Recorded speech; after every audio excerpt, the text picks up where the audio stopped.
Hello, and welcome to Headwise, the videocast and podcast of the National Headache Foundation.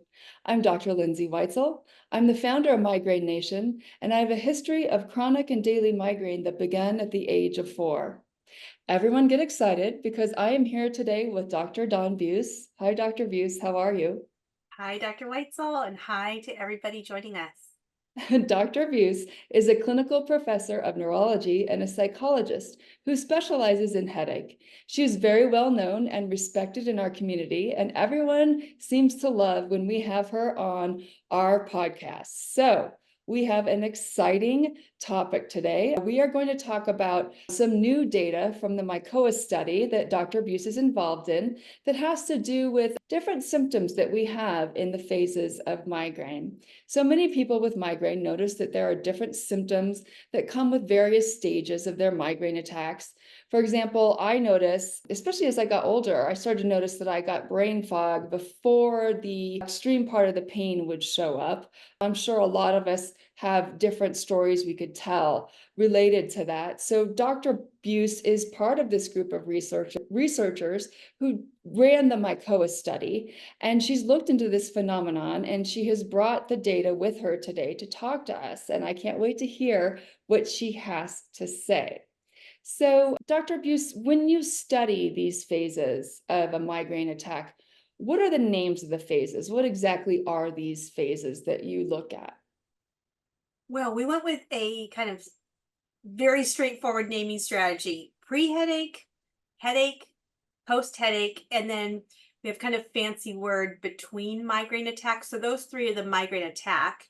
And then Mhm. between attacks, we borrowed this word from epilepsy. When people have seizures, they call it the ictus. And when they're between seizures, they call it interictal.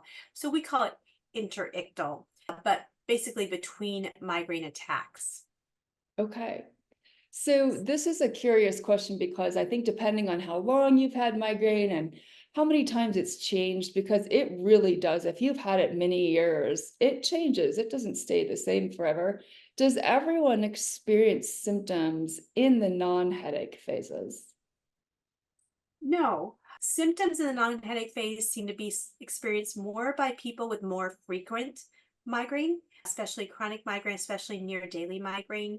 But it can also just be a sign of activation of that trigeminal vascular system in the brain, maybe not completely calming down between attacks.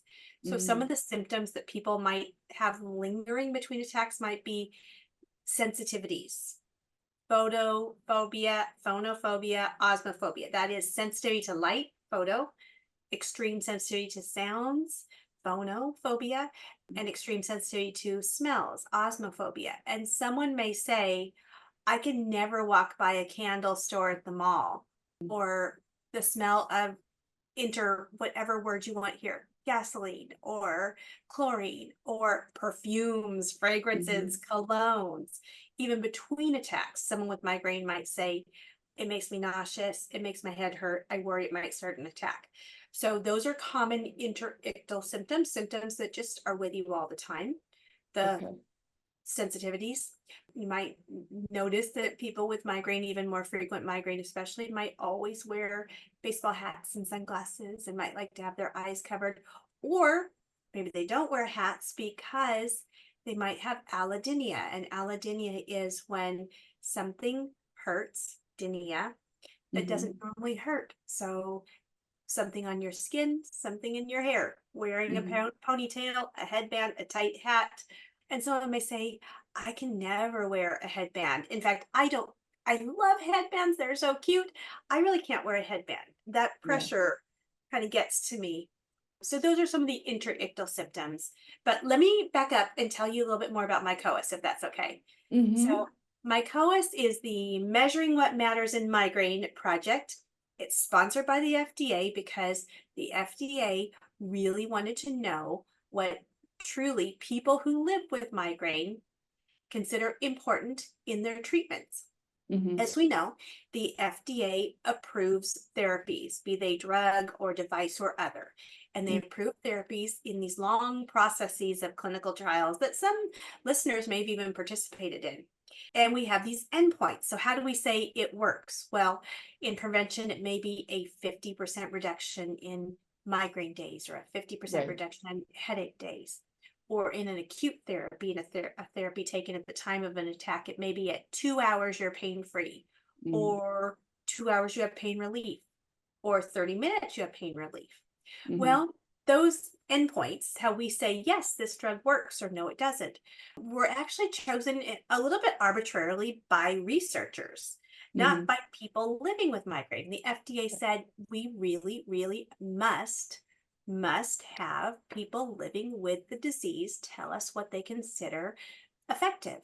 And so they sponsored several grants where we would really work with people living with the disease to find out what are the symptoms, what are the burdens and disabilities and impacts, and what endpoints are important to people living with the disease. So in MiCOAS project, this FDA sponsored project where we have our co-PIs, Mhm. Dr. RJ Worth, Dr. Richard Lipton, and then we have a fabulous team of psychometricians, which is like statisticians, as well as qualitative researchers.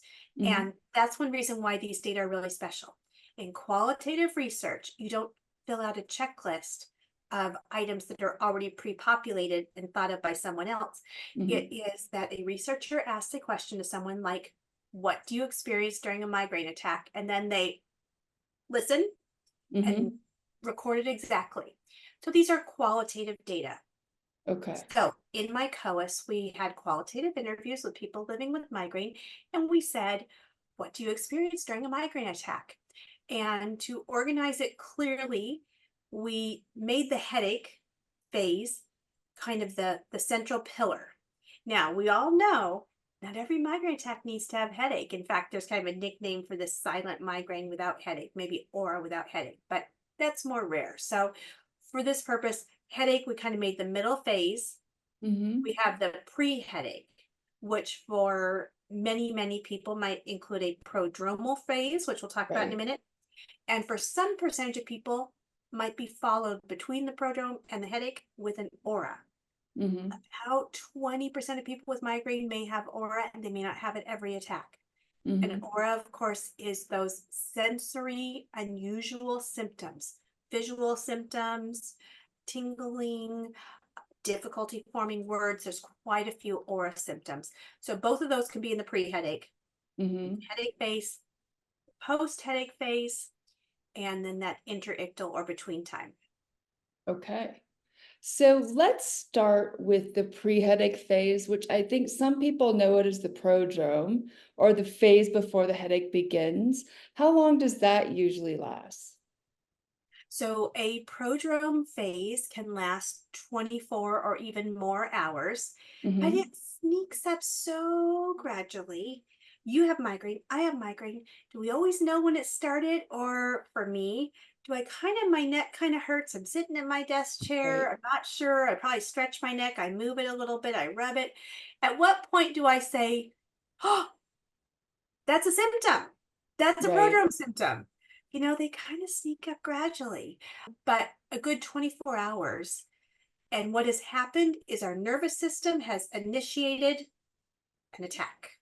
Right. Things have happened in certain parts of our brain, the hypothalamus and some other parts, the trigeminal kind of nucleus have gotten activated, and certain symptoms will start. And the hypothalamus is one that is quite involved in this prodrome phase. The hypothalamus is kind of our calendar. It's our Google Calendar, keeps us on Mhm. track. It does our cycles, all sorts of things related to cycles, sleeping and waking, and all sorts of cycles, all sorts of calendaring in our body. And that's one of our things that gets started. And that's why we have what you might think of as a really kind of strange group of symptoms that I'm sure you'll ask about in just a minute. Right. So that's our prodrome phase, and then some people will have that aura, which Right. could be anywhere between 5 to 60 minutes ish. It's all ish because our brains are so special and unique and each Mm-hmm. person's special. So let's say 5 to 60 minutes, that aura. And then it resolves right around the time that that headache is started. But of course, we probably have headache building up, and we probably have those prodrome and aura phases kind of coming down. So they're probably really overlapping a bit. One's kind of waning and one's kind of waxing. Okay. So it's slightly different for people with and without aura, but what types of symptoms are people most likely to experience in this pre-headache or prodrome phase before Yeah, the headache begins? exactly. So in the MiCOAS, where we did these qualitative interviews, people came up with about 70 symptoms that Wow. that happened at some point during Right. their attacks or between attacks. And people started to say the same things as each other, and we looked for themes. And then we Mm-hmm. took these 70 symptoms and we tried to organize them. So we thought of what's kind of in the ICHD-3 criteria. What are our hallmark migraine symptoms? And Mm-hmm. those are things that are in criteria like head pain, nausea and vomiting, light and sound sensitivity, aura. Those are our real hallmark symptoms. And Mm-hmm. then we thought about physical symptoms that weren't in the criteria symptoms: neck Mm-hmm. tension, the allodynia, changes in appetite. We also have a group where we're calling them psychological emotional. We'll talk about those. And then we have cognitive or mental function. So we took Okay. everything that people told us. We said, how do these kind of fall into groups? These are the groups that we made. You can make Okay. different groups, but they kind of made sense to us. Okay. And then what we did was we did organize by when people reported. So in this kind of pre-headache phase, which could be prodrome and aura, interestingly, even though we said before you get your headache, what are your symptoms? About a third of people said head pain. Okay. And that might be somehow noted as different. We all know our bodies. It might be Right. somehow that's a different kind of pain than my migraine headache. Right. About a third of people said aura. Two-thirds of people said nausea. Three-quarters of people, 75%, said light sensitivity, that photophobia. Mm-hmm. 60% said sound sensitivity. Now, those are our cardinal symptoms. Now, let's Mm-hmm. jump into more physical symptoms. About a third had decreased appetite. 40% talked about fatigue or exhaustion. About a third said they can't sleep if they wanted to. About a quarter, 25%, said neck tension. Mm-hmm. 40% said sensitivity to smells. About a quarter said allodynia or things hurt, hat, Mm-hmm. ponytail, skin. 30% said blurred vision. 30% said numbness. And another 30 said tingling and weakness, which is part of aura for some people who have a Okay. specific type of aura. Right. Those are the physical. Now we're still in the pre-headache. Let's talk about emotions. About a third said anxiety. Oh no, an attack is coming. Even if they didn't cognitively say an attack is coming, something feels off. People started getting anxious. Yeah. 60% said irritability and Mm-hmm. impatience, which either they would notice or their family, friends, and coworkers might notice, Mm-hmm. and a lot of cognitive symptoms. And we have two-thirds talking about difficulty with concentration. 42% said avoid making decisions, like don't even ask me what I want for lunch. Can't Mm-hmm. make any decisions. 45% said fogginess. 60% said trouble speaking, remembering words, putting their thoughts together clearly. A Mm-hmm. third said memory. 22% said it's hard to learn things, study, that sort of thing. And another Mm-hmm. third said difficulty processing information. So you Okay. could see a wide range. And I'm guessing for those people who are watching this podcast, some of these may make sense to you. You might say, yes, that's me during the pre-headache, either all the time or some of the time. And then you, being the beautiful, unique individual you are, may have a symptom or two that's a pre-headache symptom for you that other people didn't mention. And that Right. is one of the amazing aspects of migraine. Right. So what I think some people might be curious about at this point is, were most of these people chronic or episodic? Because We in did a my perfect mind, half and half, 50%, okay, 50%. okay, What a good question. Yeah, right, perfect because half it's and half.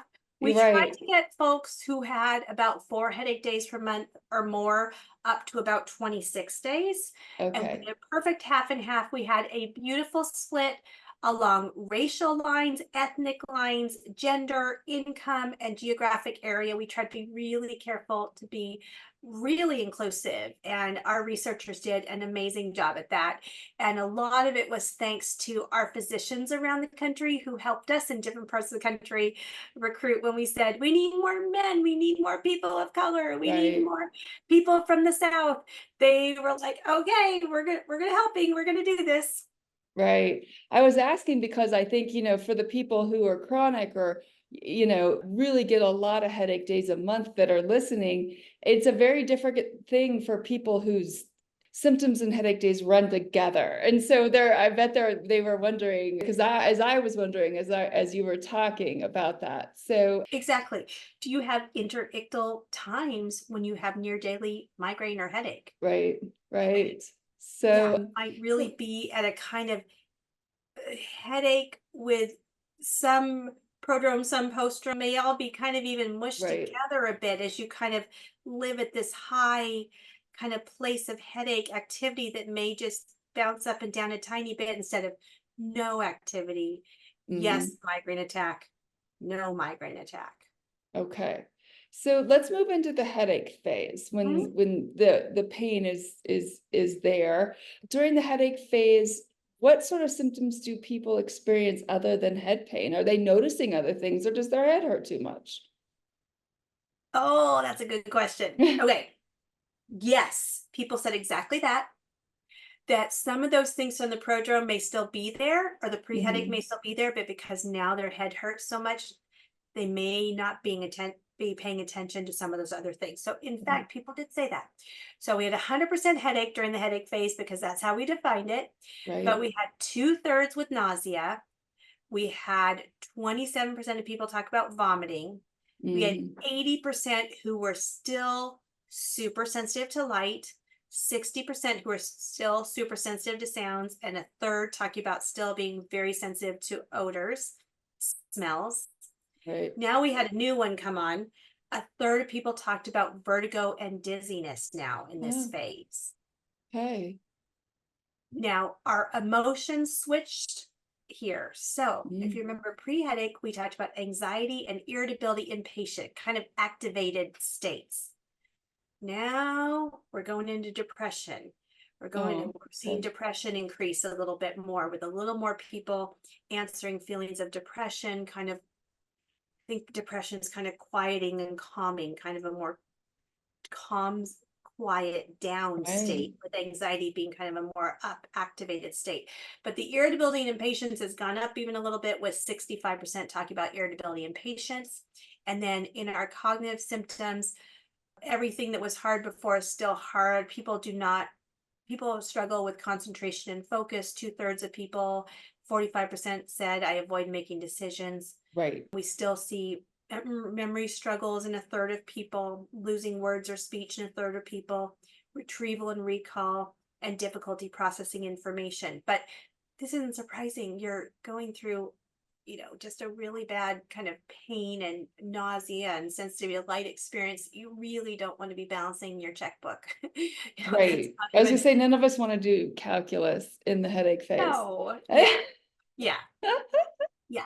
So Okay. rightfully so. Yet the cognitive symptoms were really predominant in that pre-headache phase. Now, maybe without the Yeah. headache being there, people could still focus, or maybe they were still at work and school, or maybe they were still doing Right. things where maybe by the time the headache is started, they've gotten themselves out of that and to home or a relaxed place, or they've stopped what they were doing, turned off the movie, turned off the computer. So maybe it also wasn't something they were as aware of once the headache has started, because as you said, the headache is kind of all present, all encompassing. So, Dr. Buse, how long is the headache phase usually? Just by definition, how long is it? And in this data? Well, the headache phase is defined in criteria by the ICHD-3, the International Classification of Headache Disorders, third edition that we use for all of our criteria, as Mhm. lasting between 4 to 72 hours untreated. A migraine Okay. headache is one that lasts between 4 to 72 hours if untreated. Hopefully, it might go faster and shorter. Treatment can help, sleep can help. It can be shorter in youth, so children, teens. They don't have to have that 4-hour limit to call it a migraine headache if untreated. But up to 72 hours. This is Right. no short thing. Oh, We're yeah. talking multiple days of head Right. pain if Right. untreated. So let's move on to the post headache phase. And there was, when I read the study, there is something that I found so surprising, just based on my own experience and people I was talking to, and I can't wait because it's kind of fun. But so let's talk about the post headache phase, how long it lasts, and the symptoms that people were experiencing. The post headache phase is really characterized by fatigue, tired, feeling wiped out. Mm-hmm. Some people will even refer to it as a migraine hangover. The headache's Right. gone, but you are not back to yourself yet. Right. So, what was reported in the MiCOAS study? A third of people still reported light sensitivity, sound sensitivity. Two-thirds talk about fatigue and exhaustion. Mm-hmm. One third are hungry again. They're ready to eat. So, we see Yeah. increased appetite. Uh-huh. Um, I wonder if this is what you're talking about. So, about a quarter are still feeling irritable and impatient, but 27% talk about feeling euphoric. Was that what Mm-hmm. surprised you? Well, not necessarily. Okay. I think I've seen people experience euphoria. I maybe have experienced it every once in a while. I think the fact that it wasn't that many people that reported feeling depressed. There's some did, right? But it wasn't above 5%, correct? In Yeah, the we have about 22% still reporting depression. So if right. we talk about depression across the phases, we've got 20% reported. So 1 in 5 people Mm-hmm. pre-headache mentioned depression. One Mm-hmm. in four, 25% during headache, Mm-hmm. 22% post-headache, and 15% interdictal. So depression stays pretty consistent across Right. all phases, including interdictal. It's not a Right. symptom that seems to come and go with an attack like nausea. It's not there Right. and then it's there. Depression seems to be something that if someone's experiencing it, it stays with them. Right. Anxiety as well. Anxiety is higher pre-headache at 30%, and then we've got about 20% in headache, about 17% post-headache. So a little bit of relief, and still 27% interictally, which Right. may be about anything in general, but could include worries about the next attack. So both of Right. those stay kind of stable, whereas something like irritability and impatience, 60% pre-headache, 65% headache, and Yeah. then down to 25% post-headache, and zero people reported it Yeah. interictally. So Yeah. we've got some different patterns for different symptoms. Yeah, But and I found post that interesting. I think I expected depression to be higher in the post-headache phase for some reason, just based on my anecdotal observations. But I found it interesting that it wasn't quite that high. It was still there though. and everyone's unique. So for people Mm-hmm. who are watching, whatever your experience is and is Mm-hmm. entirely valid. Mm-hmm. So, and it may change for you, as Lindsay said, from attack to attack, from Right. season to season. It could be different when someone's pregnant or not pregnant, Yeah. different when they're a teenager versus in perimenopause. Right. Attacks change. And they also may be different depending on what treatments you're using. Some of the treatments will affect and positively dampen Mm-hmm. down or eliminate some of these symptoms even during attacks. There's some of our Mm-hmm. preventive treatments that people say, I'm still getting my migraine attacks, but they're not as severe. I don't have this symptom or that symptom. So these symptoms are a funny thing. So a Mm-hmm. couple more things about post headache, kind of this wiped out, tired, but we do have 2/3 of people saying they feel relief, a third of people talking about Euphoria, which may Mhm. be related to some of the neurochemicals that are involved in a migraine attack, like serotonin and dopamine. And then we still have some kind of cognitive symptoms hanging in there, difficulty with concentration and focus, fogginess. We have 42% of people saying they still feel foggy, feel slow, and still have 27% of people talking about memory impairment. Right. I think a lot of us directly after a migraine feel like if we think too hard, jump in and study for that calculus test, or for example, whatever, that the migraine is going to come flying back. That's to me always this very, that's a feeling that I've always had even since childhood. Well, So, there's validity to that. There's validity to mhm, that. So it's a totally rational, intelligent thing to think. And of right. course, we had to come up with a term for it. So we call it cephalophobia, Uh-huh. cephalalgia being the headache. So fear of the Yep. next headache. And we talk about specifically cognophobia, Yep. fear that overexerting yourself with thinking will Hmm. bring on head pain or head pain, or a migraine attack. And Hmm. again, just because I'm using the word phobia, I don't mean it's irrational. I know when we Hmm. talk about phobias like fear of heights or fear of clowns, that you'll think, oh, an irrational fear or fear of dentists, although that's probably a separate topic, but none of those may be irrational. But Right, in right. this case, be afraid of heights, be afraid of snakes. I Clowns are say be scary afraid of though. clowns. I don't like clowns. Um, Nonetheless, I have digressed. I'm going to come Yeah. back to us and say that having fear, cognophobia, that Uh-huh. overexerting yourself Right. mentally may increase head pain is not unfounded. And Uh-huh. cephalophobia, fear of what havoc the next attack is going to cause in your life, is completely founded and Yeah. rational. We Yeah. just had to give them fancy names because we like to put parts of Latin words together Well, to I make think that awesome people names. will find some comfort in the fact that there is a name for this experience that they've probably been Because having since they. it's so common that Mhm. we, in the headache research and headache clinical world, we have terms, we have publications. Go to PubMed, Right. and which is free. PubMed is a free website by the National Mhm. Institute of Health where you can look up any research study done in the world, and look up cognophobia and cephalophobia and look at some of our research. So it's Right. really common. You're not alone. I would say almost anything you've experienced with migraine, Yeah. you're not alone. No. And I once Yeah. had a support group, one time that I just called the TMI support group. I said, let's talk about flatulence and gas. Let's talk about diarrhea. Oh. Let's talk about constipation. These are all related to migraine. Who Mhm. knew? I Mhm. mean, migraine is head to practically toe. It's amazing Mhm. how many symptoms can be involved in a migraine attack. Right. So last but not least, let's go to the interictal phase, or the phase between migraine attacks, for everyone out there who's lucky enough to have days like that. Yeah.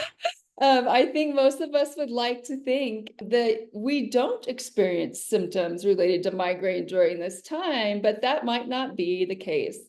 What were people reporting during this interictal phase? They reported the things that we've always found in our interictal research that stay Mhm. high for some people: the sensitivity to the senses, light, sound, smells. You're Yeah, still not going to want to have your coworker wearing perfume or right. walk by the candle store at the mall, even between attacks. And partially, we could call this osmophobia, like fear Osmophobia, that right? those strong odors either they are making you nauseous, or fear that they will make you nauseous, or they Right? might increase your head pain. The allodynia stays with some people, that you know skin hurts, hats, Yeah, ponytails are painful. And then the cognitive impacts stay with some people. Some people say I kind of feel foggy, or I don't feel like I'm at my best self. I don't feel sharp enough. Now, this is a tricky one.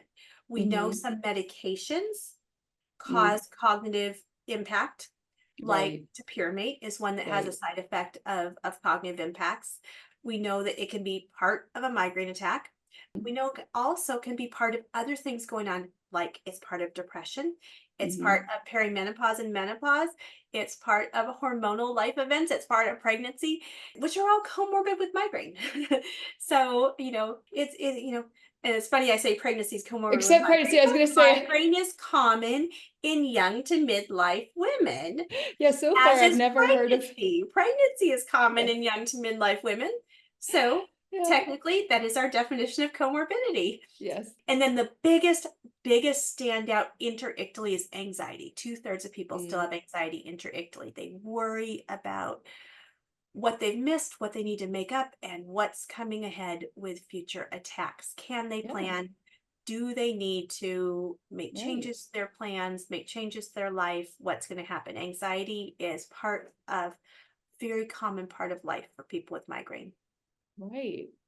So this is all very interesting, and I love this study, and I want to thank you and all your colleagues who did it. From my perspective, when I read this study, I hope that people will be kind to themselves before and after the pain phase and be reassured that they aren't the only people experiencing symptoms before the pain comes and after it's gone. That's easy to say, and then when you're in your work environment and you can't think, but it's hard to even say you have a migraine because your head doesn't hurt yet. It's all very hard and it causes anxiety to be worse. But now that we know this is normal, you're not the only person experiencing this. It can be very helpful. And I just hope everyone can be kind to themselves. So what is it that you hope people will take away from this I agree. information? I would love to destigmatize Yeah. uh, head to toe, friends, anywhere can be affected with Hmm. some interesting, unusual constellations. Don't be afraid to share with your doctor. You can learn from podcasts like this and other great sources of information like the National Headaches Foundation and the American Migraine Foundation. You can go online and see, oh my gosh, Right. these are not uncommon symptoms. Your doctor may have treatments or advice, or they may be able to tweak your treatments based on what symptoms you're having or what side effects you're having. There may be some Right. treatments that are better for X or Y or Z. So that's something to think about. So I want people to think about, be your own detective, figure out what Mhm. your attacks are like so that you can really start to figure out when one is coming on. Couple things you can do. One, it means you can plan a little bit more. Maybe you wrap up Right. wherever you are, whatever you're doing. Are you driving? Are you at work? Do you need to get your kids home? What do you need to do to get yourself to a safe, comfy, cozy place with your treatments? And two, we are looking at data that some of our treatments can start working and be effective in the prodrome. And we used to say, take those acute treatments as early as possible once you feel the head pain. But in fact, if you are a pretty accurate predictor, we are starting to say that some of these treatments, some of the acute treatments taken at the time of an attack, we'd like to see you take them in the prodrome. So you might talk to Right. your doctor about when she or he actually wants you to take that acute medication. It may be earlier than you think, and you may be able to cut short that 4 to 72 hours of headache pain. I know you can cut that shorter with all sorts of things: medication, neurostimulation, mindfulness, sleep, get into a comfy spot, all of the above. Do all the Hmm. things. And it lets you know, okay, now's my time. I need to do this. It also lets you tell your family, friends, and coworkers, those who are on board, your support system. Okay, I feel one starting. Let's all go into our, let's all get to our battle stations here. I'm going to do this. Honey, you're going to help with kids. Best friend, you're going to pick up kids from school. Boom, boom, boom. Get your plans in place. So that's really helpful as well. And third, think about a great prevention plan. If you don't have a prevention plan, we have medication prevention, we have behavioral therapy prevention, CBT, relaxation therapy, mindfulness, we have neurostimulation prevention, we have Hmm. nutraceuticals, herbs and vitamins, and we have the healthy lifestyle, habits that matter. We have a short list of what matters: that regular sleep, the staying hydrated, the regular nutrition, and managing stress and exercise. 5 things that matter. Because why do they matter? They keep that hypothalamus on a good circadian cycle that makes it happy and Right. keeps our nervous system happy. So Right. if you are having no interictal time, you're always activated, there's a chance that getting more optimized prevention on board may help calm and quiet that nervous system. I Hmm. fully realize that many people watching this may be optimized on all of the treatments and may see headache expert providers and may be doing everything and still have very frequent migraine and still not have interictal kind of rest time for their nervous system. Yeah. I'm sorry. I know that not everyone has the luxury of Right. treatment. We always try to send love to that group on this I podcast. know. Yes, yes. We're here for you. No. We feel you. It's not your fault. Hang in there. Hang in there. Science keeps going. More treatments are being developed. Hang in there. But yeah, so those are my takeaways. Mm-hmm. Be your own detective. Know yourself. Tell your doctor all of your symptoms. Use it to plan your life and plan your treatment. Mm-hmm. And be kind to yourself if you're not feeling well, even though the pain phase isn't there. Oh, So yeah. anyways, thank It's you all so much. real. Migraine is Yeah. more than headache. It is all yucky. It's Yeah. real. It's not in your head. Yeah. Thank you so much, Dr. Buse, for talking us through all this. Thank you, everyone, for listening. Join us again for our next episode of Headwise. And sending love.